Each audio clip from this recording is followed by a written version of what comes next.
हम लोग भक्ति रसामृत सिंधु ग्रंथ से पढ़ेंगे और ये पूर्व विभाग का द्वितीय लहरी साधना भक्ति के अंतर्गत 101 श्लोक है। 100वें में आपने विधि मुख से सुना था। विधि मुख मतलब होता है क्या करना चाहिए।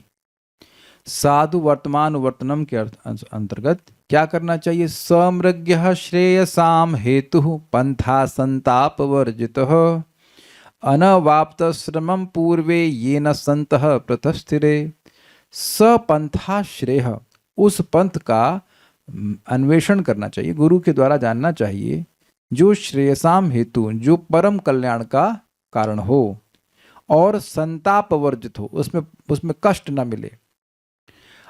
अनवाप्त श्रमम, और उसमें बहुत श्रम ना हो, और ये ना जिसके जिसके द्वारा, जिसका पूर्वे संतः प्रतस्थिरे, जिसको पूर्व के संतों ने आश्रय लिया है भगवान की प्राप्ति करने के लिए।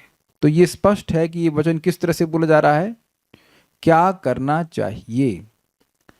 अब इसका अर्थ बताया गया था, यहाँ पे देखिए लिखा भी है इसमें टीका में, यह साधु मार्ग श्रुति आदि शास्त्रों में वर्णित विधि रूप है। जो भक्ति की विधि शास्त्रों में वर्णित है उसको ही साधु मार्ग कहा जाता है। ऐसा कोई रास्ता नहीं, फिजिकल रास्ता। यह आपने सुना होगा, कोई मार्ग बताइए मैं ठीक हो जाऊं। तो क्या रास्ते पे चलने से आप ठीक हो जाओगे? और मार्ग का मतलब है उपाय, ठीक है, वो योग। अब निषेध मुख से कह रहे हैं इस श्लोक में कि देखिए, जो भक्ति तथाकथित रूप से एकांतिक लग रही है, बिल्कुल भगवान एकांतिक लग रही है, लेकिन वह श्रुति स्मृति और पुराण आदि की विधि के बिना है, तो वह केवल उत्पात करती है। यानी कि बेसिकली वह भक्ति नहीं है, वह केवल उत्पात है। जैसे एग्जाम्पल दिया गया है, जैसे आप कोई कहे कि मैं बुद्ध भगवान का भक्त हूं, कुछ गलती है इसमें? कोई कहे कि मैं बुद्ध भगवान का भक्त हूं, बुद्ध जी की भक्ति कर रहा हूं बढ़िया से, तो क्या गलती हो सकती है? देखें किसी की दम हो सोचने की। वेरी गुड, भगवान नहीं है, भगवान के अवतार नहीं है वो। बुद्ध तो भगवान को स्वीकार ही नहीं करते हैं। Well, this is more close. देखिए, बात भगवान को स्वीकार करने की नहीं है, बात वेद स्वीकार करने की। यहाँ लिखा है ना, श्रुति स्मृति पुराण आदि, वो वेद को ही स्वीकार नहीं करते हैं। तो जब हमारा लीडर वेद को स्वीकार नहीं कर रहा है, तो फिर हम वेद को स्वीकार करेंगे? नहीं करेंगे ना, सिंपल। मैं यहाँ स्वीकार कर रहा हूँ भक्ति रसामृत सिंधु को, क्योंकि प्रभुपाद जी स्वीकार कर रहे हैं, रूप गोस्वामी जी इसमें सब शास्त्रों को लिखे हैं, तो हमारे लीडर स्वीकार कर रहे हैं, इसलिए हम भी स्वीकार कर रहे हैं। हमारा लीडर नहीं स्वीकार कर रहा है तो हम भी स्वीकार नहीं करेंगे। एक भक्त कह रहे हैं बेड को नहीं मानते, बेड नहीं, वेद। वेद, ठीक है, टाइप ठीक से नहीं किया है। वेद को नहीं मानते, वेद ना मानिला बौद्ध हैला नास्तिक, ये चैतन्य चरितामृत में लिखा है। नास्तिक वह जिसको वेद में श्रद्धा नहीं है।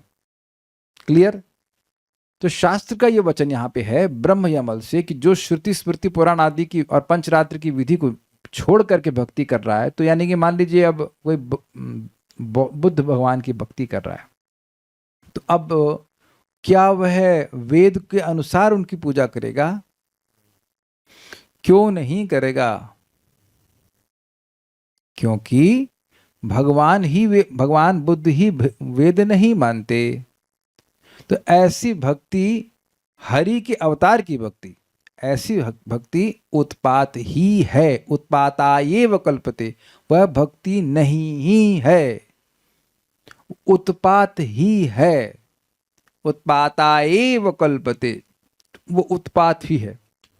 अब आप समझ लीजिए कितना हैवी है ये केवल बौद्धों के लिए नहीं बोल रहे हैं, ये उन वैष्णवों के लिए भी बोलेंगे जो श्रुति स्मृति को छोड़ करके हरि भक्ति का अनुशीलन कर रहे हैं। जैसे अब कुछ पुरुष होते हैं जो सखी का भेष लेते हैं, उनसे पूछो कि कहाँ लिखा है शास्त्र में कि भाई सखी भाव हो सकता है, गोपी भाव हो सकता है, वो तो ठीक है, लेकिन वेश स्वीकार करने के लिए कहाँ शास्त्र में लिखा है?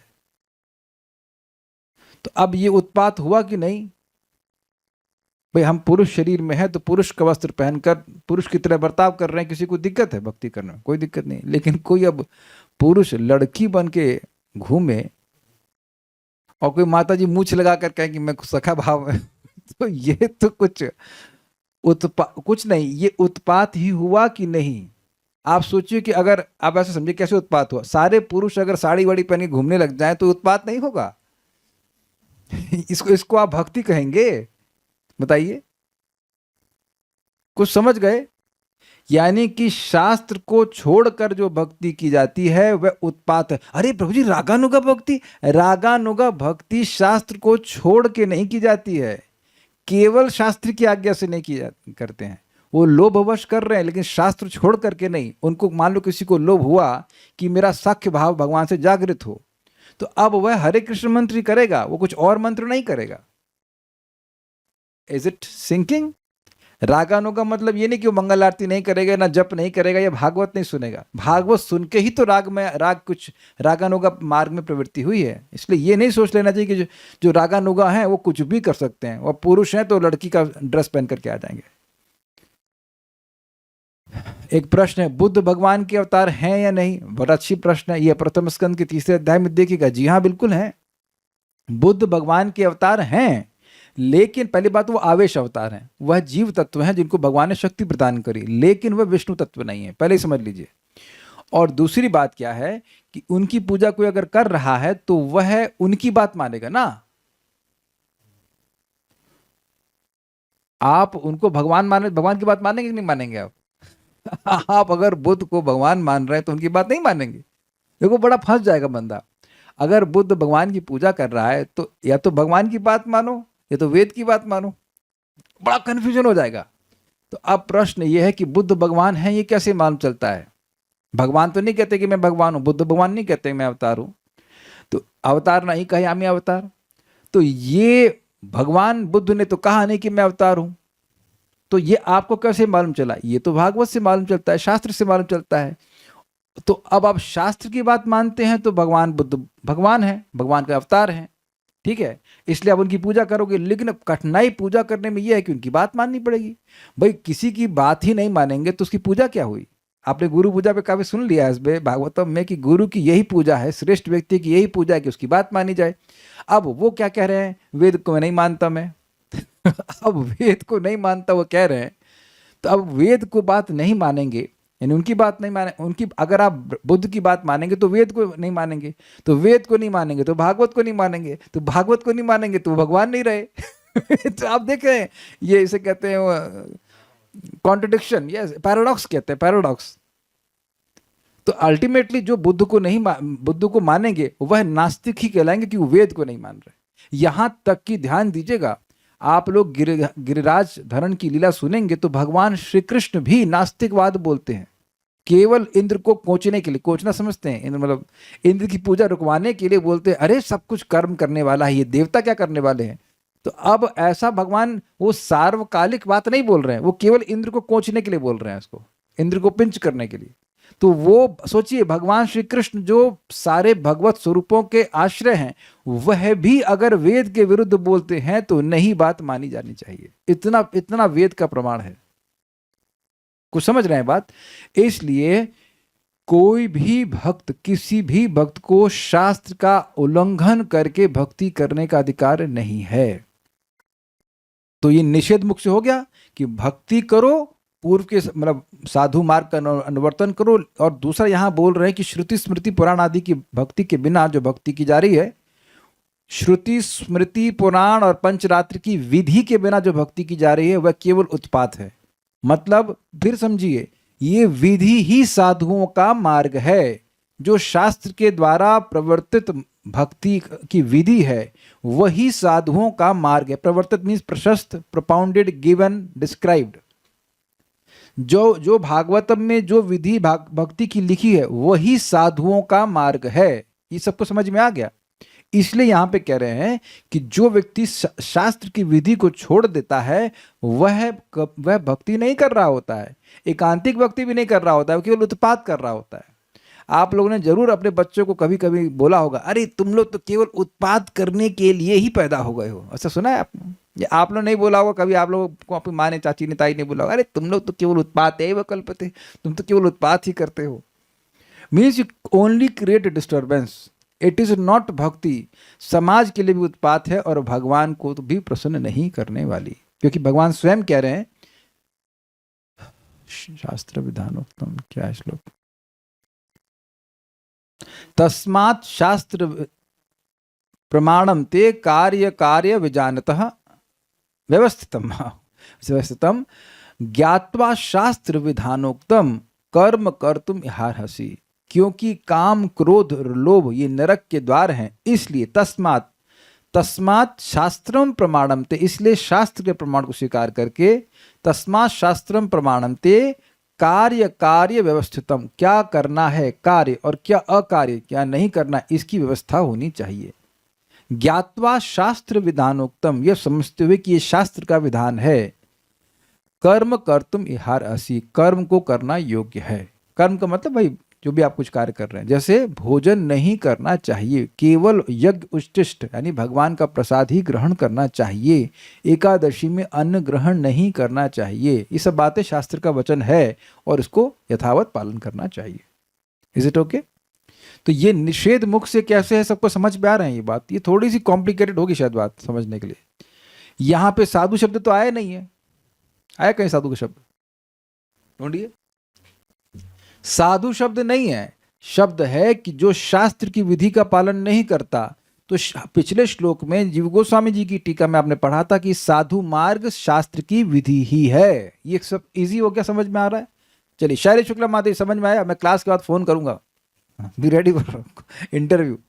तो हम शास्त्र साधु मार्ग का अनुवर्तन करना चाहिए, ये था चौथा पॉइंट। तो साधु मार्ग का अनुवर्तन मतलब शास्त्र की विधि का अनुसरण करना चाहिए, भक्ति की शास्त्र की विधि, भक्ति की बात हो रही है, अंडरस्टूड है? भक्ति की शास्त्र की विधि ही साधु मार्ग है। अब निषेध मुख से कह रहे हैं कि जो शास्त्र की विधि का पालन नहीं करता उसकी एकांतिक भक्ति भी केवल उत्पात ही है, वो भक्ति नहीं है कुछ। और जब भक्ति है ही नहीं, केवल उत्पात है, तो रिजल्ट भी उत्पात ही होगा, भक्ति नहीं होगा। भक्त्या संजातया भक्त्या, उत्पात संजातया उत्पात। उत्पात से केवल उत्पात उत्पन्न होता है और भक्ति से उत्पन्न होती है भक्ति। इतना स्ट्रांग है ये बातें। तो मेरे पीछे बोलिए, ब्रह्मयमले च, ब्रह्मयमल में कहा गया है, श्रुति स्मृति पुराणादि पंचरात्र विधिम विना, श्रुति स्मृति पुराणादि पंचरात्र विधिम विना, एकांतिकी हरेर भक्तिर उत्पातायैव कल्पते, एकांतिकी हरिर भक्तिर उत्पातायैव कल्पते। श्रुति स्मृति पुराणादि पंचरात्र विधिम विना, श्रुति स्मृति पुराणादि पंचरात्र विधिम विना, एकांतिकी हरेर भक्तिर उत्पातायैव कल्पते, एकांतिकी हरिर भक्तिर उत्पातायैव कल्पते। श्रुति स्मृति पुराणादि पंचरात्र विधिम विना, श्रुति स्मृति पुराणादि पंचरात्र विधिम विना, एकांतिकी हरिर भक्तिर उत्पातायैव कल्पते, एकांतिकी हरिर भक्तिर उत्पातायैव कल्पते। इसका अन्वय मैंने इसलिए रखा नहीं कि एकदम इजी है। देखिए, ब्रह्म यमल में उक्त है, श्रुति मतलब श्रुति, देख लीजिए, मैच कर लीजिए। स्मृति मतलब स्मृति, स्मृति मतलब वह ग्रंथ जो श्रुति अर्थात वेद के अनुगत में लिखी गए हैं, उसको समझाने के लिए। पुराण मतलब पुराण, और पुराणादि मतलब पुराण एक्सेट्रा। पंचरात्र मतलब पंचरात्र। ये पंचरात्र क्या है? भगवान नारायण ने नारद जी को 5 रात्रियों में भक्ति का उपदेश दिया, स्पेशली विग्रह की सेवा की विधि बताई है, ऐसे सेवा करना चाहिए, ऐसा सेवा करना चाहिए। इसे पंचरात्रि विधि कहते हैं। जैसे आपने वेदवादी पढ़ रही थी, आप तो टेक्स्ट तैयार कर रही हैं, इसका तो आप बता रही थी कि प्रभु जी वो आरती के पहले फूल अर्पण किया जाता है, तो वो सब पंचरात्रि विधि में आता है। जैसे जूते पहन करके मंदिर में नहीं जाना चाहिए, ये सब विधि में आता है। ठीक है? तो पंचरात्रि विधि बिना मतलब इनसे रहित, एकांतिक ही हरेर भक्ति, जो एकांतिक हरे भक्ति, हम तो भाई हरि की ही भक्ति कर रहे हैं या हरि के अवतार की ही भक्ति कर रहे हैं, तो उत्पाताएव कल्पते, उत्पात ही प्राप्त होता है या उत्पात ही होती है, वह भक्ति नहीं होती है। एवा एवकार है, इवा नहीं है। उत्पात जैसा होता है नहीं बोल रहे हैं, उत्पात ही होती है मतलब भक्ति नहीं होती है। यानी कि मन गणन तरीके से भक्ति करना भक्ति नहीं ही होता है। वो जो पुरुष सखी भाव बना करके घूम रहा है वह भक्ति नहीं ही कर रहा है। कोई पुरुष ऐसे हल्ला करने लगे मैं राधा हूं, तो क्या है वो बिल्कुल मायावादी है। क्यों, समझे बात? क्योंकि अगर मैं कहूं कि मैं कृष्ण हूं तो ये मायावाद हुआ कि नहीं? मैं अपने को भगवान कह रहा हूं। जैसे कोई कृष्ण नहीं हो सकता ऐसे ही कोई श्रीमती राधा रानी भी नहीं हो सकता, वो भगवान की अंतरंग शक्ति हैं। क्लियर, समझ में आया? अच्छा चलिए, ये कोई बात नहीं, मैं माता यशोदा हूं, ओए होई माता यशोदा, यह भी मायावाद है, यह भक्ति नहीं है। और इस तरह की ढोंगी आपको बहुत दिख जाएंगी। हम सभी लोग केवल और केवल अनुगत्य कर सकते हैं उनके भावों का। गोपी भाव है या वात्सल्य भाव है, जो कोई भी है, आप गोपी बन नहीं सकते हैं। गोपी मतलब वो particular Gopi, in the sense कि आप कहो कि मैं तुंग विद्या गोपी बन जाऊं, मैं और क्या नाम है उनका, ललिता सखी बन जाऊं। सखी है ना, सॉरी, तुंग विद्या भी सखी है ना, सखी है। हाँ, चंपक लता, हाँ चंपक लता, देवी दासी हो सकती हैं आप, लेकिन चंपक लता नहीं हो सकती हैं। तो जिसने कहा कि मैं चंपक लता हूं और चित्रलेखा हूं, ये हूं, तो दिमाग में बस केवल माया बात भरा है। क्या आप लोग सब लोग समझ गए इस बात को? ये बड़ा सूक्ष्म है। अरे कोई भी नाम ले लीजिए, लेकिन आप श्रीदामा सखा नहीं बन सकते। तो इस जगत में कोई कहे कि मैं श्रीदामा हूं, एक बार लखनऊ में कोई डीआईजी थे या डीएसपी थे, मैंने सुना से, तो कहे मैं राधा हूं, मैं राधा हूं। अबे तू राधा नहीं, तू मायावादी है, तेरे दिमाग में माया घुसी हुई है। You can not speak like this. Gadadhar Pandit स्वयं श्रीमती राधा रानी के अवतार है, वो तो नहीं हल्ला कर रहे कि मैं राधा हूं, मैं राधा हूं। यहाँ की चेतन महाप्रभु भी राधा कृष्ण के सम्मिलित अवतार है, वो तो सबके सामने हल्ला नहीं कर रहे मैं राधा हूं, मैं राधा हूं। यहां तक कि वो ये भी नहीं बोल रहे कि मैं कृष्ण हूं, मैं कृष्ण हूं। This is amazing. अवतार कहे ना ही कहे आमी अवतार, यहाँ के शूद्र जीव वो बोल रहा है कि मैंने सुना था वो डीआईजी है, वो डीआईजी डीएसपी कुछ थे, वो लिपस्टिक लगा करके ये सब बकवास है, ये केवल उत्पात है। एक सिंपल सी बात सोचिए, यहाँ इस्कॉन में भक्त, यहाँ इस्कॉन के ग्रुप में भक्त लोग शास्त्र की विधि का पालन कर रहे हैं, भक्ति कर रहे हैं। आप सभी लोग कर रहे हैं, सभी लोग इस्कॉन के भक्त हो, तो क्या आप लोगों को भक्ति करा पा रहे हो? क्या उत्तर है? जी हाँ। समझ में आया बात? क्योंकि आप भक्ति कर रहे हैं इसलिए भक्ति करा पा रहे हैं। अगर हम उत्पात कर रहे होते तो उत्पात करवा रहे होते, है कि नहीं? अच्छा, मोक्ष रूप माता जी, आपका क्या भाव को अच्छा लगता है? हाँ, मैं सखा बनना चाहती हूँ। ठीक है, तो कल से पैंट शर्ट पहन के आ जाओ। दिस इज उत्पात भाई साहब, दिस इज उत्पात। अगर मैं, भाई ये समझिए ना, आतंकवादी उत्पात करते हैं, सीखते हैं, उनकी ट्रेनिंग कैंप होते हैं, वो लोग साधना करते हैं उसकी, उसके बाद साध्य को प्राप्त करते हैं, गन और ले गोली मार चल रहे हैं। तो जो उत्पात की ट्रेनिंग ले रहा है वो उत्पात ही कर सकता है, क्योंकि he has been trained like that. और आप देख लीजिए कि बचपन से, आपके भक्ति के बचपन से बार बार बोला जा रहा है शास्त्र वचन, शास्त्र वचन, शास्त्र वचन। तो आप अब शास्त्र के वचन के अनुसार ही चलेंगे, उत्पात नहीं करेंगे। कुछ गलती हो जाती तो दुख लगता है कि हम शास्त्र वचन छोड़ दिए। यस, ये है ट्रेनिंग सच्ची। और कोई कह दे कि हम अपने मन से चल रहे हैं, तो फिर वो अपने मन से तो चलते चलते जगत में ही पड़े रहेंगे कोई व्यक्ति, ये केवल उत्पात करेंगे। श्रुति, स्मृति, पुराण और पंचरात्र को शॉर्ट में बता दीजिए। बताता हूं, श्रुति, स्मृति, पुराण और पंचरात्र। आपने शॉर्ट में बोला तो शॉर्ट में बताती।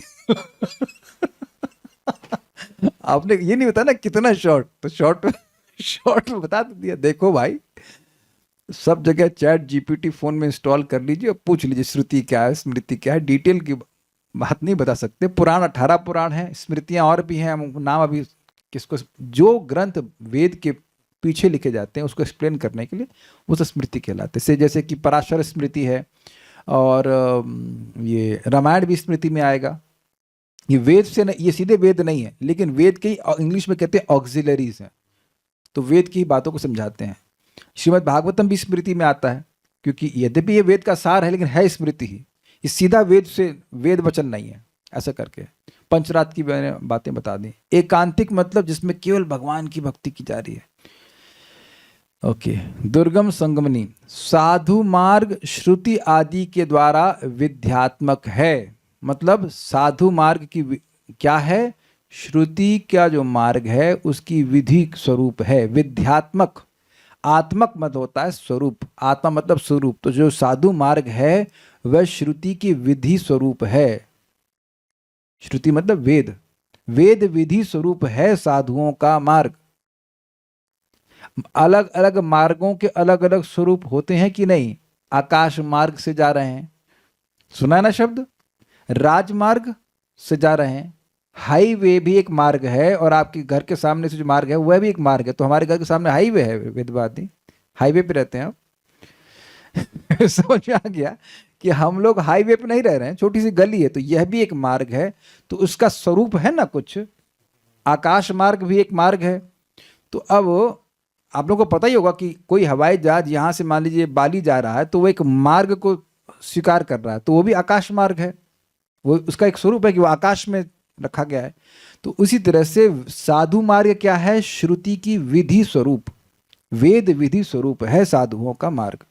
इजी, ठीक है। अतएव उसका पालन न करने से दोष होता है, इसलिए कहते हैं श्रुति इत्यादि श्लोक। कहने का मतलब है कि साधुओं का मार्ग विधि का मार्ग है, वेद का मार्ग है। तो वेद के मार्ग को छोड़ना नहीं, मैंने एक मिनट, साधुओं के मार्ग का पालन करने के लिए पिछले श्लोक में कहा गया।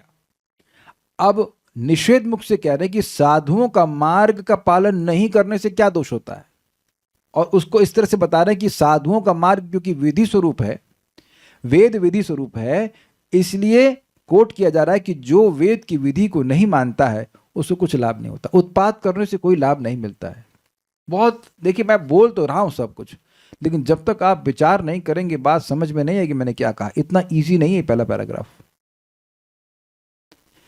अब हम फिर से आराम से पढ़ाते हैं। साधुओं का मार्ग क्या है? विधि स्वरूप है, शास्त्र की विधि स्वरूप है। ये समझ में आ गया? अभी आपको पूछूंगा इसलिए ध्यान से सुनना, अभी आप ही को पूछने वाला हूं वेदवाद, और ऐसा बताना हो मैं बता रहा हूं। तो पिछले श्लोक में कहा गया, पिछला श्लोक प्रमाण दे रहा है कि साधुओं के मार्ग का अनुवर्तन करना चाहिए, और उसके लाभ भी बताए गए। संताप वर्जित है, परिश्रम नहीं होगा, निश्चित भगवान की प्राप्ति होगी, क्योंकि उन लोगों को भी भगवान की प्राप्ति वैसे ही हुई, ठीक है, और परम कल्याण की प्राप्ति होगी। सब बात वहां पे आ गई। तो इससे व्यक्ति सोचेगा हाँ हम साधुओं के मार्ग का अनुवर्तन करेंगे, शास्त्र की विधि का पालन करेंगे। लेकिन साधुओं का मार्ग पालन नहीं करने का क्या दोष है, यह बताने के लिए इस श्लोक को कोट किया जा रहा है कि जो व्यक्ति शास्त्र की विधि का पालन नहीं करता उसे कुछ नहीं मिलता है, केवल उत्पात करता है। जो शास्त्र की विधि पालन नहीं करने का मतलब है कि साधुओं के मार्ग का पालन नहीं करना। तो आप बता सकते हैं क्या कहना जा रहे हैं यहाँ पे? प्रभु जी, पिछले श्लोक में बताया गया है कि जो साधुओं के मार्ग साधुओं के मार्ग का पालन करना मतलब शास्त्रों के अनुसार भक्ति करना, जिससे परम कल्याण की प्राप्ति होती है, और जो श्रम रहित है, संताप रहित है, वैसा मार्ग शास्त्रों के अनुसार। और इस श्लोक में बता रहे हैं कि जो साधुओं के मार्ग का पालन नहीं करता, अर्थात शास्त्रों के अनुसार भक्ति नहीं करता, अपने मनगढ़ंत तरीके से करता है, तो वो उत्पात ही करेगा। उसको भक्ति की प्राप्ति नहीं होगी, कल्याण की प्राप्ति नहीं होगी। समझ में आ गया? ठीक है। अब इंटरेस्टिंग है, अब कोई प्रश्न करेगा अरे श्रुतियों में तो कर्म कांड भी है, उसमें तो ज्ञान कांड भी है, तो क्या अब हम लोग कर्म कांड करें? तो अब देखिए, कहते हैं समस्त श्रुतियों को ग्रहण नहीं करना पड़ेगा, किंतु वैष्णवों के लिए जो निज अधिकार में आता है उसी अंश को लेना पड़ेगा। भाई पुराण भी 3 प्रकार के हैं, 18 पुराण, 6 जो है सतोगुणी लोगों के लिए, 6 रजोगुणी और 6 तमोगुणी लोगों के लिए। तो जिसका जैसा अधिकार है वह वैसे पुराण को स्वीकार करेगा और उसके लिए वो ठीक रहेगा। तो जो भक्त हैं उनके लिए कौन सा पुराण है? श्रीमद् भागवतम पुराण। क्लियर है? तो आपको पुराण स्वीकार करना है, लेकिन वही पुराण स्वीकार करना है जो आपके अधिकार के लिए अनुसार होगा, जिसका भक्ति में अधिकार है उसको कर्मकांडीय शास्त्र से कोई प्रयोजन नहीं है। इसलिए जब बोल रहे हैं कि श्रुति स्मृति पुराण आदि पंचरात्रिक विधि बिना, तो इसका अर्थ है कि श्रुति का यानी वेद का, स्मृति का जैसे पराशर स्मृति आदि हैं, या पुराण का, उसी विधि का हम को स्वीकार करेंगे जिससे भक्ति के बारे में बताया जा रहा है। जैसे भगवत गीता में भी आप ज्ञान योग और कर्म योग की बातों को नहीं स्वीकार करते हो, आप भक्ति योग को स्वीकार करते हो क्योंकि आपका भक्ति का अधिकार है। Is it clear? Bhagavad Gita में कर्म योग और ज्ञान योग की बात आप नहीं पढ़ते हो। मैं पूछ लूं ज्ञान योग है क्या, जरा बताओ किसी की दम हो तो। बर्न प्रो को पता है शायद ना, नहीं पता, ये नए बच्चे हैं। अच्छा, पुरानों में से किसी पूछते हैं। द्रविड प्रभु, आपको पता है ज्ञान योग क्या होता है, क्या करते हैं ज्ञान योग में? तुंग विद्या माता जी सब जानती हैं। माता जी ज्ञान योग में क्या करते हैं? तो आप बिल्कुल सही हो, आप लोगों को नहीं पता, मतलब बहुत अच्छा है, क्योंकि कोई जरूरत ही नहीं, जब करना ही नहीं है तो क्या जरूरत है। इतना बोल दिया गया कि ज्ञान योग होता है, आत्मा को अपने शरीर से पृथक देखने के लिए कुछ पढ़ाई करते हैं। मे भी ध्यान, ये देखो ज्ञानी आ गई सलोनी माता जी। मे बी, भाई ये शास्त्र के उत्तर मे बी में दिए जाते हैं, professor may be may be. तो अब सांख्य योग, हाँ ठीक है, कुछ कुछ सही बोल रहे हैं, लेकिन पॉइंट इज दैट कि क्या उस पर माथा भिड़ाते हो आप? नहीं भिड़ाते। तो क्या वो गलत है? नहीं। क्या आप ये कह रहे हो कि सांख्य योग गलत है? नहीं। लेकिन उधर जब हमको पालन ही नहीं करना है तो फिर उसकी रेसिपी देखने का क्या मतलब है कि नहीं? आप महाराज समझा रहे थे कि भगवान वर्णन कर दिए हैं भगवत गीता में ताकि जो लोग उसके अधिकारी हो कर लें। अष्टांग योग में बहुत सारी चीजें होती, कहां कौन इतना ध्यान दे रहा? नहीं। तो उम्मीद है कि बात आपको समझ में आ रही होगी कि हम उसको अस्वीकार नहीं कर रहे हैं, लेकिन जब उससे ऊपर चले गए, भक्ति करने वाला तो उससे ऊपर चला गया ना, तो वो भक्ति की चीजों को समझेगा, जो भक्ति की वह विधियां सीखेगा जो शास्त्र में वर्णित है। समझ आ गई बात? इसलिए आप यह नहीं कह सकते हो कि आप और मैं कर्मकांड नहीं कर रहे हैं तो अब हम लोग उत्पात कर रहे हैं, या हम लोग विधि का पालन नहीं कर रहे। सबको समझ में आई बात? अपने अधिकार के अनुसार विधि का पालन करना चाहिए। मान लो कोई ब्रह्मचारी है तो ब्रह्मचारी नियमों को समझेगा, वो गृहस्थ के नियमों को क्यों समझेगा? जब उसको जाना ही नहीं है गृहस्थी में, तो गृहस्थी में क्या करना होता है, कैसे नहीं करना होता है, क्या मतलब है? Do you agree? है कि नहीं? जिसको सन्यास लेना ही नहीं है तो सन्यास में नियम क्या है, क्या करेंगे जाकर के? अब ये तो मतलब नहीं है कि भाई वो सन्यास का अनादर कर रहा है, जब लेना ही नहीं है तो क्या रिसर्च करना उस पर? जब लेना होगा तो देखेंगे। Is it not? ठीक, समझ आ गया बात? तो उसी अंश को लेना होगा जो भक्ति को प्रस्तुत करते हैं। जैसे गोपाल तापनी उपनिषद है, तो अब ये भक्ति को प्रस्तुत करने वाला है। नारायण तापनी उपनिषद है, राम तापनी उपनिषद है, ऐसे कई उपनिषदों के श्लोकों को प्रभुपाद जी भगवद गीता में कोट किए हैं। और यहां भी आप देख रहे हैं कि श्रील रूप गोस्वामी जी ब्रह्म यामले, कोई भी ग्रंथ होगा, कोई स्मृति होगी, अब उसको वह उसमें से जो भक्ति वाला पॉइंट है वह हमारे सामने रखते रहे। नाना शास्त्र विचार अनेक निपड़ो, निपड़ो मतलब एक्सपर्ट, जो जो भक्ति के वाली चीज थी वह सारे शास्त्रों से विचार करके वह रखे हैं। कुछ समझ में आ गया होगा आपको? जैसे आपने पद्म पुराण के भी बारे में श्लोक सुना है, वो नित्य मुक्त, कैसे श्लोक शुरू होता है? ना ना ना, नित्य मुक्त अभिन्नत्व नाम नामिना, कैसे श्लोक होता है? अरे हाँ, पूर्ण शुद्ध तो मुझे भी याद आ रहा है, लेकिन शुरुआत कैसे होती है इसकी? नाम चिंतामणि कृष्ण चैतन्य रस विग्रह पूर्ण शुद्ध नित्य मुक्त अभिन्नत्व नाम नामिना। तो नाम भगवान का चिंतामणि है, स्पिरिचुअल नाम चिंतामणि कृष्ण, कृष्ण का नाम चिंतामणि, सारी इच्छाओं को पूर्ण करने वाला है। चैतन्य रस विग्रह, ये चैतन्य है, रस का विग्रह है, पूर्णतः शुद्ध है, और अभिन्नत्व नाम नामिना, भगवान का नाम भगवान से अभिन्न है। तो अगर कोई हमसे पूछे कि आप ये कहाँ से बोलते हो, तो तुरंत हम कोट करेंगे पद्म पुराण से बोलते हैं, इसी में आएगा भक्ति रसामृत सिंधु में। तो अब आप समझ सकते हो कि इस प्रकार से आप पद्म पुराण की यह बात क्यों स्वीकार कर रहे हैं, क्योंकि ये हमारी भक्ति के लिए अच्छा है। Got it? अगर हम पद्म पुराण नहीं पढ़े, अगर उसमें मान लीजिए कि कुछ ऐसी बात हो जो भक्ति के से नहीं हो, तो उसको हम लोग अस्वीकार नहीं कर रहे हैं, वो हमारे लिए काम की नहीं है। हम यह नहीं कह रहे हैं कि वो गलत है, बट हमारे काम की नहीं है। अधिकार भेद के कारण नहीं स्वीकार कर रहे हैं, अधिकार भेद के कारण स्वीकार नहीं कर रहे हैं, न कि विश्वास के कारण, न कि अविश्वास के कारण। ऐसा नहीं है कि पद्म पुराण में कुछ गलत लिखा है, ऐसा नहीं है, लेकिन हमारा उस पर उधर हमारा हम लोग का अधिकार श्रेष्ठ है, हमका मतलब जो भी भक्त भक्ति कर रहे हैं, इसलिए कर्मकांड वाली बात को हम स्वीकार नहीं करेंगे। ये बात समझ में आई? चाहे वह कहीं पे भी हो, चाहे वो कुछ भी अर्पण किया जाए, कोई बात बोली जा रही है। भगवान भी कर्मयोग के बारे में बोल रहे हैं, तो आप लोग क्या अग्निहोत्र यज्ञ करके भगवान को समर्पित करते हो? कौन किया आज अग्निहोत्र यज्ञ? वर्षभान भी माता जी करके आए होंगे, अब तो नहीं आई। कंडा जलाई हो कभी? नहीं। तो कंडा जलाई नहीं, अग्निहोत्र यज्ञ करेंगे। अभिषेक प्रभु आप कंडा जलाए होंगे शायद, आप गांव में रहते, कंडा नहीं जलाए, तो कंडा कोई जलाए नहीं है और यज्ञ करेगा। शुभांशी माता, आपका जो नाम है इसको मैं बोल रहा हूँ, ये तो ऑस्ट्रेलिया में रहती, वहां तो कंडा जलाएंगे तुरंत फायर अलार्म बज जाएगा, है कि नहीं? तो वो क्या जलाएंगे आप, क्या यज्ञ करेंगे? अभी कह रहे कंडा क्या होता है, देखो ऐसे भी धार्मिक लोग हैं। राजस्थान में रहते हैं ना, पानी भी नहीं, गाय भी नहीं लगता वहां पे। तुंग विद्या माता जी बोले कंडा क्या होता है। तो भागवत कैसे समझेंगे? आगे बताया जाएगा कि प्रलय में के समय पूरा ब्रह्मांड वैसे जलता जैसे कंडा। उपला पता होगा, गाय गोबर केक्स, आपने कुछ भी नहीं जानते, सात्विक मूवमेंट वाले कैसे? अरे तो जो चीज खाएंगे नहीं वो जानेंगे नहीं। काऊ डंग केक्स, अच्छा तो अंग्रेजी में। ओके।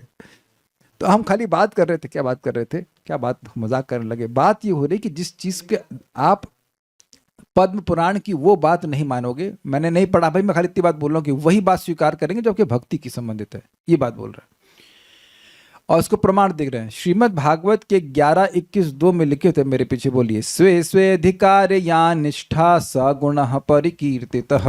स्वे स्वेधिकार या निष्ठा सगुणः परिकीर्तितः। विपर्यस्तु दोषः स्यात् उभयोरेष निश्चयः। विपर्यस्तु दोषः स्यात् उभयोरेष निश्चयः। अर्थात अपने अपने अधिकार में जो निष्ठा है वही गुण रूप में परिकीर्तित है। ये श्लोक पहले भी इसी ग्रंथ में कोट किया गया है भक्ति के अधिकार के संबंध में। इसका विपर्य अर्थात निज अधिकार में निष्ठाहीनता तथा दूसरे के अधिकार में निष्ठा होना दोष है। गुण और दोष का निर्धारण इस प्रकार है। इसमें तो बहुत कुछ कह सकता हूं, इतनी बात समझिए। कहा गया है परिकीर्तिता का, देखिए मैं बता रहा हूं, समझाने तो दो भाई। स्वे स्वे अधिकारे, सप्तमी विभक्ति, अपने अपने अधिकार में, या निष्ठा, जो निष्ठा है, जो फिक्सडनेस है, सगुण परिकीर्तिता, उसको गुण के रूप में परितः कहा गया, अच्छे से कहा गया है। समझे बात? अब कल्याण प्रो माइक लीजिए। संन्यास कब ले रहे हैं आप? जब मिल जाए तब? नहीं, बढ़िया। अच्छा ब्रह्मचारी रहेंगे, कोई दिक्कत नहीं जी। समझ में आ गया? कल्याण प्रभु आप वानप्रस्थ कब लेंगे? कहेंगे में गृहस्थ में ज्ञानी वानप्रस्थ कैसे? तो आप समझे, जो आपका अधिकार है, ये एक नोट कर लेना, जो आपका अधिकार है वह आपके लिए करना बहुत इजी होगा। ये प्रमाण है आपके अधिकार का। वेदवाद नहीं। खाना बनाने में कोई दिक्कत है आपको? मैं कहूँ 1 महीने के लिए खाना नहीं बनाओगी तो करेंगे क्या हम, बताइए? कौन सी माता जी छुट्टी चाहती है खाना बनाने से फॉर नेक्स्ट 1 मंथ? मोक्ष रूप माता जी, चलेगा आपको? खुश हैं, कहते हाँ शायद नहीं, हम तो मजाक कर रहे हैं, ऐसा नहीं है। This is too much. 1 महीना खाना नहीं बनाए, और कल्याण प्रभु को कह दीजिए कि 1 महीना रोज खाना बनाना अपने लिए, तब भी भारी पड़ेगा। बना लेते हैं, नहीं बना लेते हैं, मजबूरी पड़ती तो मजबूरी का नाम जानते हैं क्या है? तो वो अलग बात है, 40 दिन 2 महीने बनाना पड़ता है। इधर मजाक कर रहे हैं, लेकिन बात यह है कि जो अधिकार है उसके अनुसार कार्य करने में आसान होगा। मुझसे कह दीजिए आप अकाउंट डिपार्टमेंट जो है संभाल लीजिए, तो हम कहेंगे हमारा फिर अकाउंट क्लोज हो जाएगा भक्ति का। हमसे नोट ही नहीं गिने जाते, हमसे इसीलिए हमको ये जीपे इज वेरी गुड, कुछ नोट नहीं गिनने, टाइप करो और सही, कभी गलती नहीं होती। बहुत बड़ा परिश्रम है नोट गिनना, just too much for me. तो मैंने देखा है कि ये मेरा अधिकार नहीं है। मुझे कुछ मैनेजमेंट करवा लेंगे, मुझे मजा आता है, management I can do, but certain things I just can not do. कल मैं हंस रहा था, कल हमने इतनी सी बात बताई की थी कि जब सुनने की इच्छा होती है तो उसमें तब रुचि आती है। तो 3 भक्तों से पूछा, नाम ले रहे हैं, कर्णामृत प्रभु और वेदवादिनी देवीदासी और कल्याण प्रभु, एक भी व्यक्ति समझा नहीं पाए कि मैं क्या बोला। इसका मतलब टीचर बनने का अधिकार आप लोग का अभी लगता है नहीं हुआ है, बिकॉज समझाना पड़ता है ना भाई। सुन तो रहे हैं आप, लेकिन समझ, इतनी सी बात समझाने में उनको ये वो फलाना ढिमका, इसलिए प्रसन्नता हुई कि आज ये कुछ समझ पाए, अच्छी बात है। तो खैर हम बता रहे हैं कि ये अधिकार की बात होती है। अधिकार मीन्स अथॉरिटी। अधिकार मीन्स यू हैव, क्या बोलेंगे अथॉरिटी इंग्लिश में, क्या कहेंगे तो अधिकार का मतलब योग्यता, बेसिकली योग्यता कहना चाहिए। मुझसे कह दो सॉफ्टवेयर इंजीनियरिंग करो, मेरा एक प्रोग्राम नहीं चला था कंप्यूटेशनल फ्लूइड डायनामिक्स से, केवल 4 प्रोग्राम चलाने थे। Not that was bad, but मेरा मन ही नहीं करता था, तो आप वो काम कर ही नहीं पाएंगे। अब मैं इसलिए बोल रहा हूं भक्त, अभी आरित में बात बोल दे रहा हूं, कोई कहे कल से आप 64 करना शुरू कीजिए, जब वो एकदम गलत इंस्ट्रक्शन दे रहा है आपको। नाम उच्चारण करने में कोई दिक्कत नहीं है, बहुत अच्छी बात है, लेकिन कोई कहे कि एकदम से आप 64 राउंड्स कीजिए, तो अब आप परेशान होने लग जाएंगे और वो आपका अधिकार नहीं है। स्ट्रेस बढ़ेगा। आप देखना जब इसमें पहले लिखा हुआ अनवाप्त श्रमम, ये पकड़ लीजिएगा।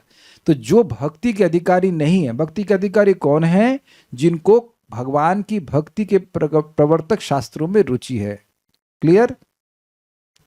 ये सुना था ना हमने। तो अब जिनको भगवान की मतलब भक्ति प्रवर्तक शास्त्रों में रुचि है, तो उनको लिए कर्म कांड प्रवृत्ति शास्त्रों को बिल्कुल नहीं सुनना चाहिए, या ज्ञान कांड के जो प्रवर्तक शास्त्र हैं उनको बिल्कुल नहीं सुनना चाहिए। समझ पा रहे हैं सब लोग?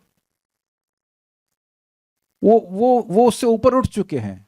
भक्ति जो कर रहा है वो ज्ञान कांड कर्मकांड से बहुत ऊपर चला गया। ये अष्टांग योग ना, कुछ भी नहीं।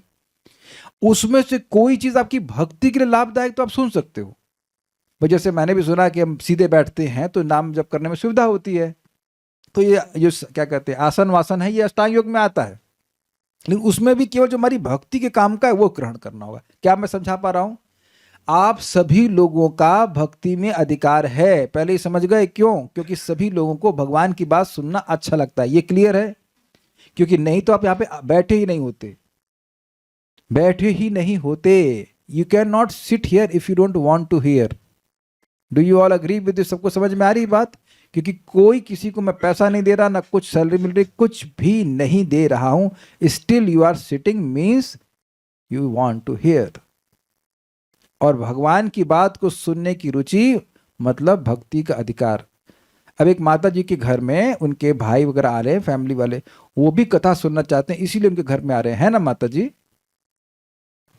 वो इतना बवाल कर, तुम पागल हो गई हो, मैं मतलब शायद सही बोल रहा हूँ, जो कुछ गलत बोल रहा तो होता है ना, तुम पागल हो गई हो और अपने बच्चे को भी पागल कर रही हो, तुम्हारी अभी उम्र है भक्ति करने के लिए। उनकी 60 साल की माँ कह रही है। तो उन्होंने कहा कि आपकी उम्र तो आ गई, आप क्यों नहीं करती हैं? तो आप देखिए वो क्यों नहीं करती हैं, क्योंकि उसका भक्ति में, उनकी माँ का भक्ति में अधिकार ही नहीं है। इंद्रियां हैं, सब कुछ है, लेकिन अधिकार नहीं है, क्योंकि भगवान के जो भक्ति के प्रवर्तक शास्त्र है उस पर कोई रुचि नहीं। समझ में आ गया? ये समझ में आ गया? ये बात है। तो इसलिए जो भगवान के भक्त हैं उनके लिए आवश्यक है कि वे भक्ति संबंधित शास्त्र की विधियों को ही स्वीकारें, बाकी कुछ न स्वीकारें। ये बात समझाने के लिए यह श्लोक कहा गया है। विपर्यस्तु दोष स्यात्, मतलब जो आपका अधिकार नहीं है उसके विपरीत चलना वह दोष है। एक्चुअली इट इज अ दोष कि आपको, मान लीजिए आप 16 माला ही कर पा रहे हैं, तो आप जबरदस्ती 64 करेंगे तो ये दोष है। और इसलिए अब बहुत ध्यान से सुनना होगा, मैंने नाम बोलने के लिए दोष नहीं कहा गया है। आप वो व्रत कर रहे हो जो आपसे होने का नहीं है। दंभ भी कह सकते हैं, कभी कभी दंभ भी होता है और कभी कभी जबरदस्ती होती है। एक माता जी मुझे मैसेज करी थी, तो नाम था, साउथ इंडिया से थी, तो कहे प्रभु जी हम ना पुरुषोत्तम मास में प्रतिदिन 64 राउंड्स किए। हमने कहा अब कितना करें? कहती 2।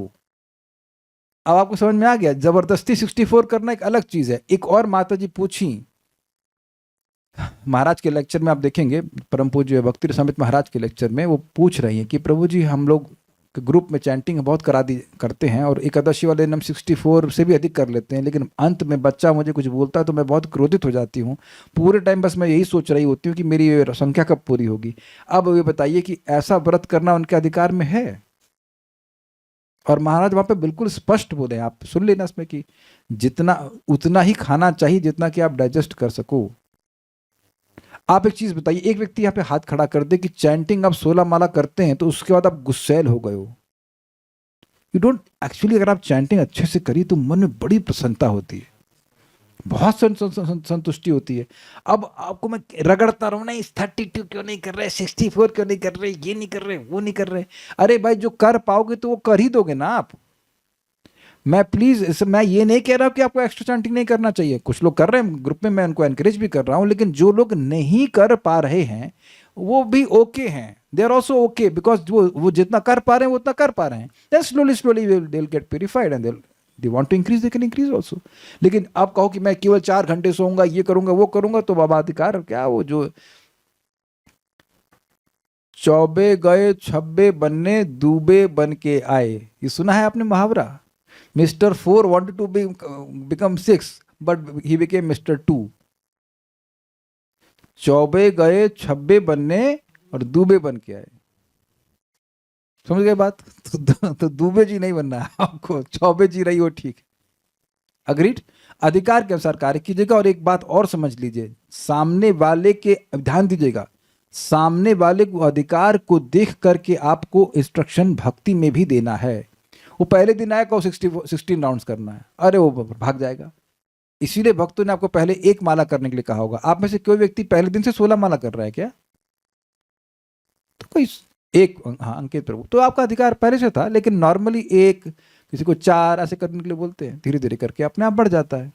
अरे हमारे योगा टीचर बड़े ममत्व से बोलते हैं, उनकी योगा से बड़ा फायदा हो, कहते हैं नए लोग एग्जर्ट नहीं करेंगे टू मच, ओवर एग्जर्ट नहीं करेंगे, एग्जर्ट तो करना पड़ेगा, ओवर एग्जर्ट नहीं करेंगे, बाकी लोग सब लोग करेंगे लगातार, 1 1 डाउन 2 डाउन। अरे भाई दर्द होता है भाई शरीर में, तो जैसे जैसे आप करते जाओगे वैसे वैसे आपका अधिकार बढ़ता जाएगा। एक और आपको मैं सूत्र बता रहा हूं बहुत अच्छा, वैदिक सिस्टम ऐसा है कि जिस अधिकार पे आप हैं उसके अनुसार कार्य करेंगे, क्योंकि वो गुण है, तो आपकी प्रगति होगी। मैं फिर रिपीट कर रहा हूं, जिस अधिकार पे हो उसके नियमों का पालन करोगे तो आपके फर्दर अधिकार में प्रगति होगी।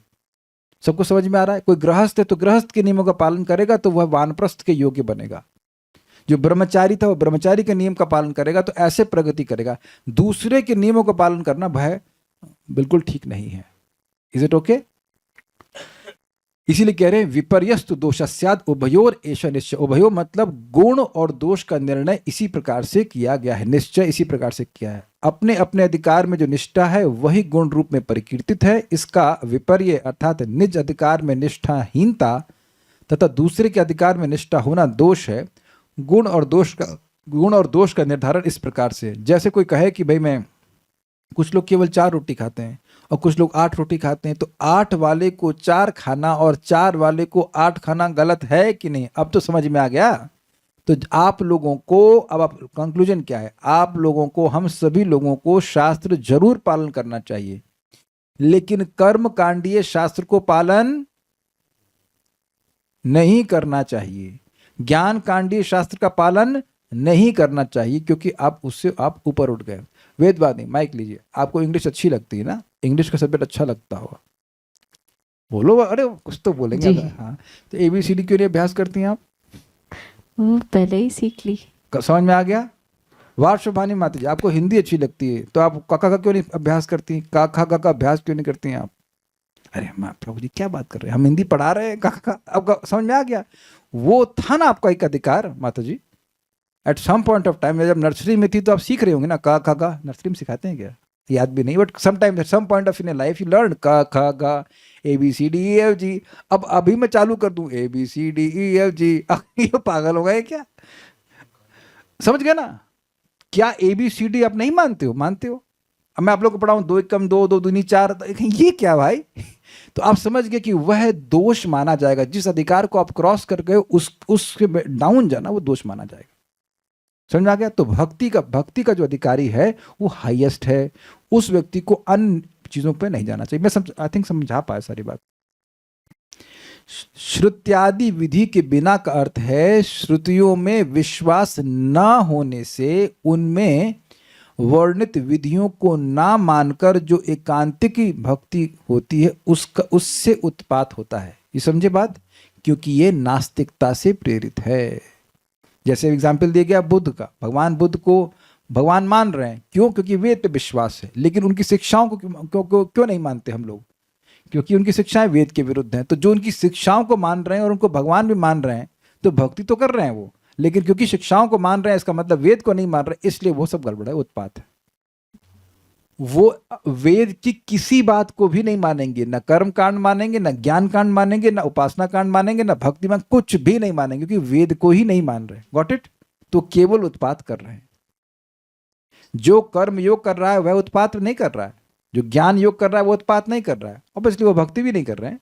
लेकिन भक्ति करने का जो कह सकते हैं एक आडंबर प्रस्तुत कर रहे हैं, लेकिन वेद की बात को नहीं मान रहे हैं, तो वह केवल उत्पात होता है।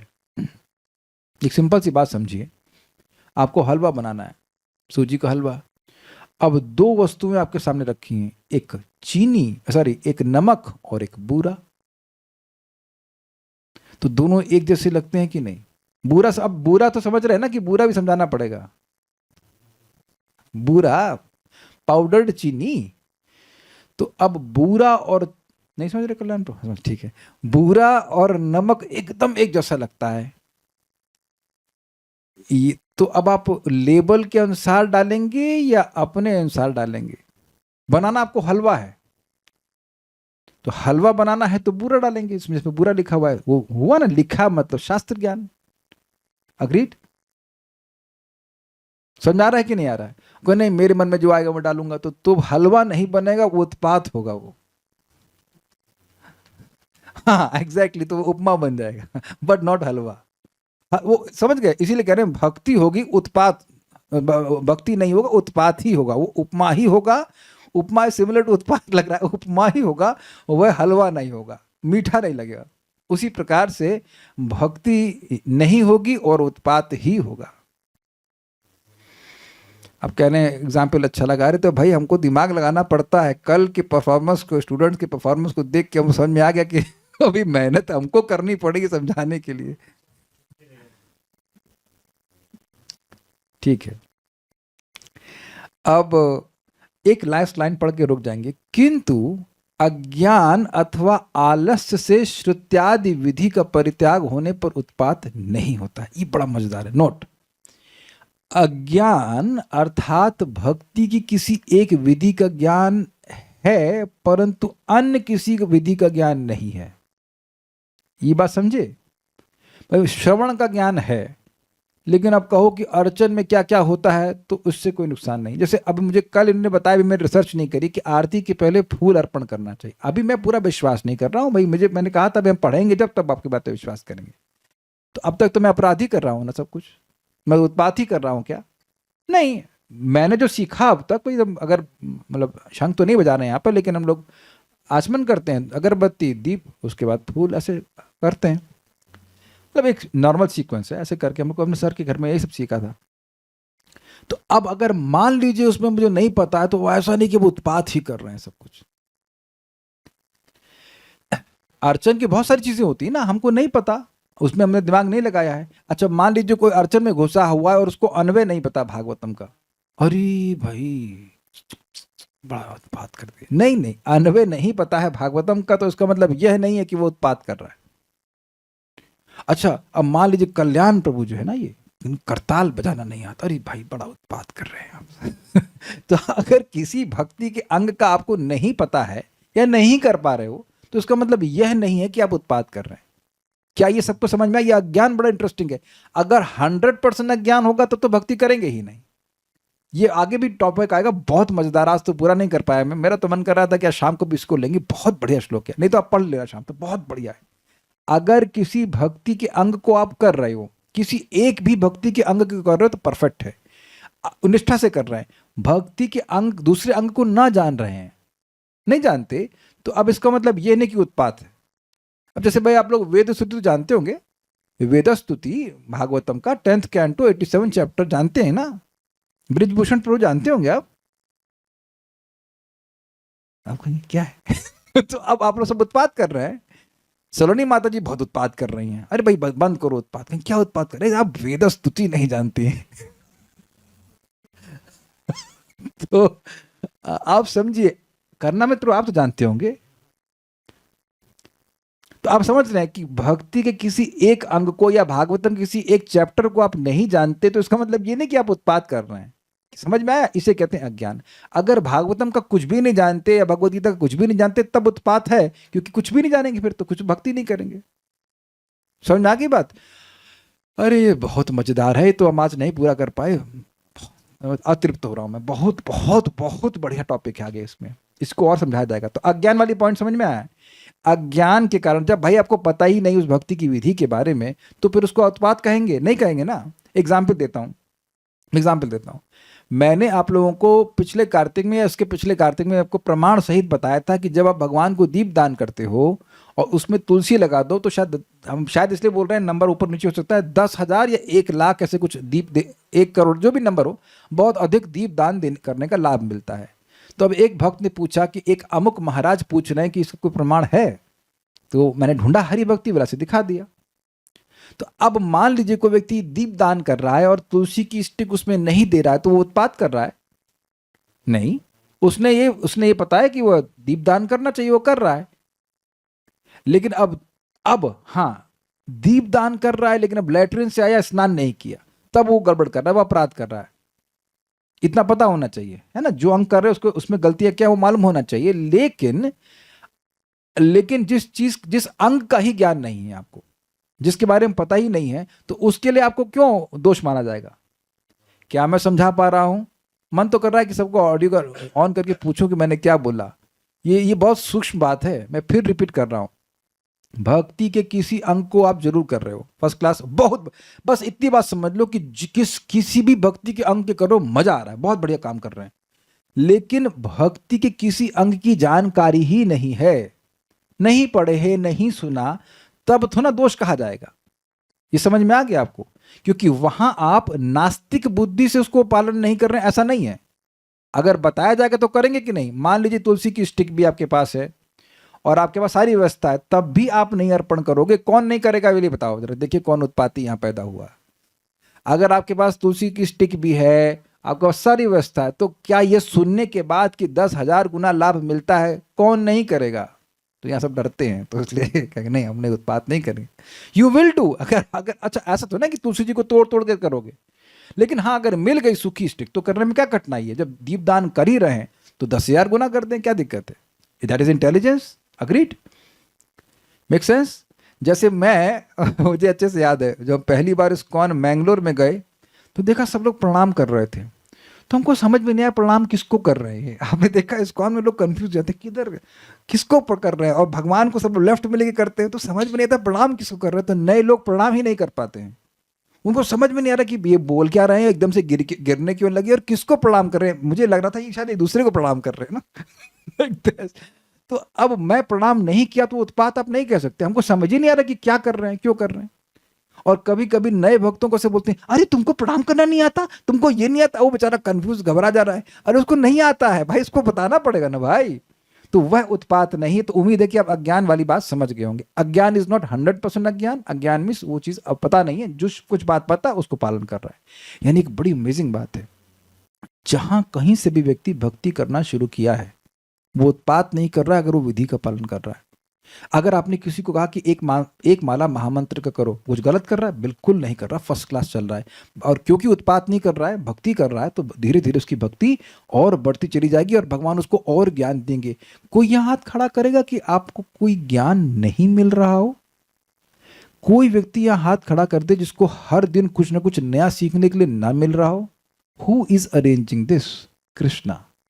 क्योंकि आप भक्ति नहीं कर रहे हैं, उत्पात कर, सॉरी क्षमा कीजिएगा, आप उत्पात नहीं कर रहे हैं, भक्ति कर रहे हैं। और वो जो प्रभु जी, जो सो कॉल्ड प्रभु जी जो सो कॉल्ड सखी हैं, वो सखी बन के घूम रहे हैं, उनको बोल दो कि आप आकर के यहाँ नोट पढ़ो या कुछ ये गीता पढ़ो, भागवत पढ़ो, they will not be interested, नहीं सुनने वाले। समझ में आई बात? बल्कि बड़ा प्रभुपाद सुंदर कटाक्ष करते हैं कि ऐसे जो इमोशनल लोग हैं वो आंसू बहाते हैं भगवान के लिए, लेकिन वो आंसू जो हैं वो सारे वेदांत के जो तात्पर्य उनको धुल देते हैं। समझे प्रभुपाद के कटाक्ष समझे आप? Whatever conclusions of the Vedas are, they are all washed away by the tears of such सहजियास, जो तुरंत मान लेते हैं कि हम कृष्ण के ये हैं, कृष्ण ये वो, फलाना करना। हृदय शुद्ध हुआ नहीं है, गला सूखा तो बीड़ी देना थोड़ा। गला सूखा बोलते बोलते तो बीड़ी आ गई, चरणामृत नहीं आया। तो इसका मतलब है कि वह वेद सुनना नहीं चाहते। वहां नास्तिकता का भी बात आ गई, हम सुनना नहीं चाहते। दैट इज वहां उत्पात कहा जाएगा, ठीक है। एक और चीज, और आलस्य मतलब ये भी इंटरेस्टिंग है। और आलस्य अर्थात किसी विधि विशेष को साधक बहुत थोड़ा ही करता है, ये समझे भाई। कहा भाई विधि क्या है, हरे कृष्ण मंत्र बोलना चाहिए, 16 नहीं करेंगे प्रभु जी, 4 करेंगे, तो भी उत्पात नहीं कहा जा रहा है, क्योंकि वह विधि का पालन तो कर रहा है, कुछ तो कर रहा है ना। आप में से ऐसा कौन है जो ऐसा इस स्टेज से शुरुआत नहीं किया था? हम अपनी बात कर रहे हैं, हम दोनों हाथ खड़ा कर रहे हैं। हाँ पर कल मंगल आरती जाएंगे, लेकिन सुबह उठे तो आईटी की बात कर रहा हूँ, ऐसा लग रहा है कि दोनों हाथ किसी ने बांध दिए, उठा ही ना जाए, पता नहीं क्या था उस समय। तो ऐसा कोई हमारा निर्णय नहीं था कि मंगल आरती नहीं जाना, लेकिन उठा ही नहीं जा रहा था। तो आप कहेंगे हाँ प्रभु जी, आप तो अपना 3 साल गए नहीं और हम लोग को पहले दिन से पीछे लगे पड़े हो। वेल आप ठीक है, आप भी चाहे तो 3 साल हाइबरनेशन में बिता सकते हैं, पोलर बियर की तरह। That's a different thing, but if you can then you should, is it not? तो आलस से वह किसी विधि विशेष को नहीं, या फिर बहुत थोड़ा करता है। बहुत बार लोग जप करते हैं, लेकिन उनको कथा में आलस आता है, तब भी वो उत्पात नहीं कर रहे, थोड़ा सुनते हो, लेकिन ऐसा नहीं कि वो सुनना ही नहीं चाहते। ये उनको बहुत अच्छा लगा, तो इसलिए अज्ञान और आलस के कारण अगर वो किसी विधि को थोड़ा पालन कम कर रहा है तो उसको आप उत्पात नहीं कहेंगे। कुछ पूछ रहे थे, बोलिए। हरे कृष्ण प्रभु जी। प्रभु जी, जैसे एक अंग जैसे श्रवण करता सुना और नाम जप में करने में इच्छा होती है, और कुछ अंग जैसे प्रैक्टिकल सेवा वगैरह उसमें करने रुचि नहीं आती, तो फिर ये क्या उत्पात है? पढ़ लीजिएगा आगे जो उसके लिखा है श्रीमद् भागवत में 11:2:35 में क्या उक्त है, पढ़ लीजिएगा। यही तो पढ़ाने के लिए हम उछल रहे थे, लेकिन अभी समय समाप्त हो गया। अब कल पढ़ाएंगे इसको, मजा आ जाएगा, मजा आ जाएगा, मजा आ जाएगा। हमसे रहा नहीं जा रहा, हम बता दे रहे हैं आपको, थोड़ा सा बता दे रहे हैं। इसमें लिखा है धावन निमील ये वा नेत्रे न स्खले न पोते दिया। इसको पढ़ लेना, पढ़ोगे तो मजा आ जाएगा, आपको बहुत मजा आ जाएगा कि इस भक्ति के पथ पे थोड़ा भी चलेगा तो भी नहीं गिरेगा, और अगर ज्यादा चलेगा तब भी कोई दिक्कत नहीं है। हम अब पूरा तो नहीं बता सकते अभी, उसको हम बड़े आराम से बताएंगे, होगा तो शाम को बताऊंगा, नहीं तो कल पढ़ाएंगे। थोड़ा कीजिए, ज्यादा कीजिए, लेकिन विधि छोड़ के मत कीजिए। और कुछ है कहना चाहते हैं?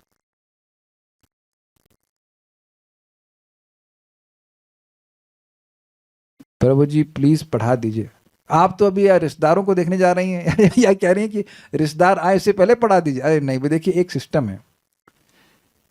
सिस्टम है कि थोड़ा थोड़ा डोज रोज देना चाहिए। जितना मैंने आज पढ़ाया है वो काफ़ी इंटरेस्टिंग चीज़ें हैं, उसको थोड़ा धारण कर लीजिएगा, और इसको पढ़ के आइएगा, हो सकता है शाम को पढ़ाएंगे। और एक बात है, जिस वक्त ने बोला है, अपने चेहरे की खुशी को देखिए, जो मैं लगातार 1 घंटे से देख रहा हूँ कि आप लगातार खुश हो। इतना खुश आप अपने सो कॉल्ड रिश्तेदारों के संग नहीं रह सकते।